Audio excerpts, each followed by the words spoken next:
Easter is coming up, and of course you'll want to capture all those fantastic memories on film or digitally. Leo from Calagaz Photo is joining us again to show you how to take better Easter photos. Leo, good to see you again as always. Good morning. Good morning. And we've got some really cool stuff to show the folks today. I'm glad you brought so many examples because you brought some great examples of how to do this properly, how to take those great pictures. The first one we're talking about, Leo, is using the portrait setting on your camera. Tell us a little bit about this. Well, the first thing is we want to try to get people familiar with their cameras. And a lot of the cameras today have scene modes on them, and which really just tells you what environment that you're in.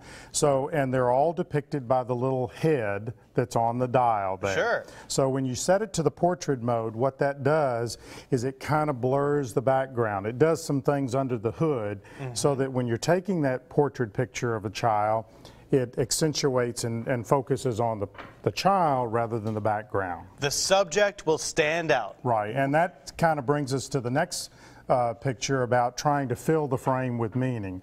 A lot of times we take a snapshot and it has a lot of peripheral things in it, but we want to try to zoom in and get as close as we can so it fills the frame with a lot of meaning, because that's what you're really taking a picture of, is a child or somebody at Easter. In fact, we're dyeing Easter eggs at that one. Right, and in this particular photo, maybe you have a big desk in the background or something. I don't know what's back there, but you don't want to be looking at all that stuff. You want to be looking at the subject and make them stand out. So definitely use your zoom to fill the frame, but there's another way you can use your zoom, which is getting right up in the action, Leo. Right, and so many times we're taking pictures of children. And here's a picture of my granddaughter where you kind of get down on the level. She is so cute. So thank you. The level of the children, so that basically you get their perspective.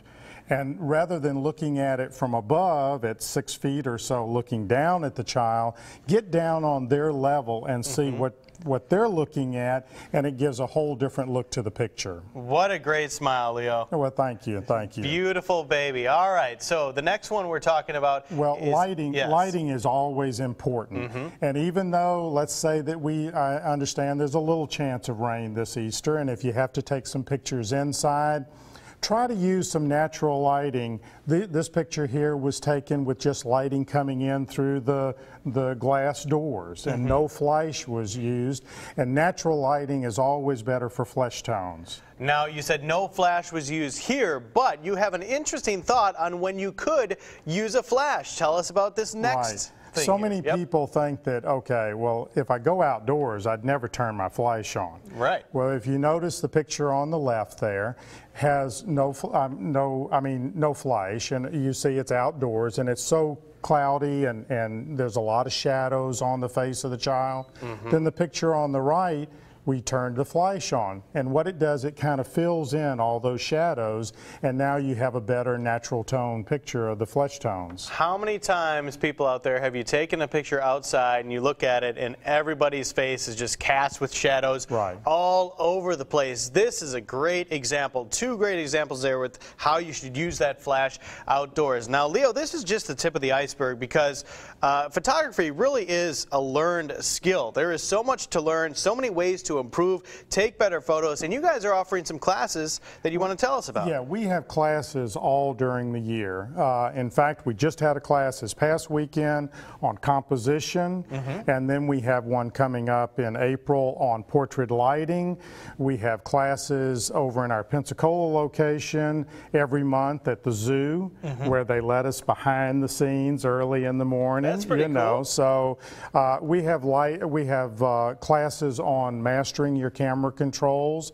We have Photoshop classes. I mean, it's for all levels, from the beginner, which we call Digital 101, all the way up to if you want to go and learn how to be a better photographer with using Photoshop. So many things that you can learn about photography, so many ways to improve your photos, and you had some great examples for us today. And if you want information on those classes, all of Leo and Calagaz Photo's contact information is on our website. So go check it out, sign up, and start taking some great photos. Leo, thank you so much for coming in. All right, thank you for having me. Happy Easter. Same to you. All right, Danny.